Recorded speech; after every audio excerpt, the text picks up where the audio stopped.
คณะภาคองค์การปกครองเมืองมุลประโมกแขวงจำปาสักได้เอาใจใส่ในการแก้ไขบ้านทุกข์ยากของบรรดาบ้านภายในเมืองให้ก้าวขึ้นสู่บ้านพัฒนา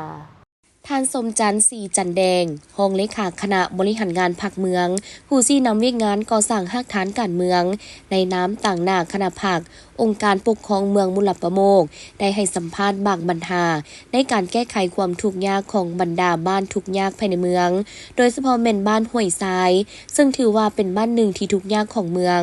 บ้านห้วยทรายขึ้นกับกลุ่มหนองงาเมืองมุลประโมกมีประชากร 1,026 คนหญิง607คนมี244ครอบครัว183หลังคาเรือนมีครอบครัวทุกข์ยาก14ครอบครัว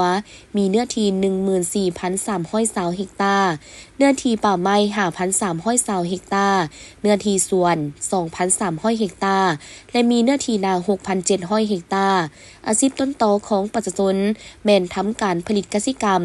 ในระยะผ่านมาคณะภาคองค์การปกครองเมืองแม่นได้เอาใจใส่ถือเป็นบุริมสิทธิ์อันดับต้นต่อในการกำหนดยุทธศาสตร์และแผนการพัฒนาสร้างบ้านดังกล่าวให้หลุดพ้นออกจากความทุกข์ยากก้าวขึ้นสู่บ้านพัฒนาประชาชนอยู่ดีกินดีนอกนี้ท่านให้ฮู้ตื่มอีกว่าการพัฒนาพื้นฐานโครงหลังให้เทศบาลเมืองและบรรดาบ้านได้มีถนนหนทางสัญจรไปมาสะดวกเป็นปัจจัยพื้นฐานในการพัฒนาเศรษฐกิจสังคมฉะนั้นคณะภาคองค์การปกครองเมืองมุลประโมกได้มีความเห็นดีเป็นเอกภาพกันด้วยจุดประสงค์เสนอขออวยทุนโครงการก่อสร้างเส้นทางเข้าบ้านห้วยทราย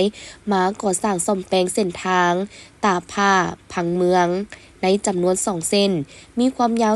3,200 เมตรและซ่อมแปลงในมูลค่า 4.4 ตื้อกว่ากีบเนื่องจากว่าเส้นทางเข้าบ้านห้วยทรายแม่นเส้นทางสามารถเที่ยวได้2ฤดู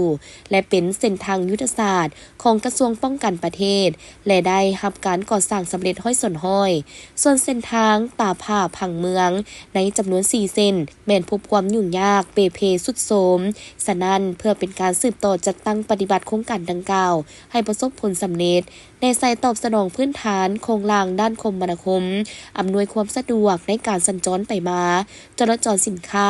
และยกระดับชีวิตการเป็นอยู่ของประชาชนอยู่เขตพื้นที่ดังกล่าวทั้งเป็นการจัดตั้งปฏิบัติแผนพัฒนาเศรษฐกิจสังคมของเมือง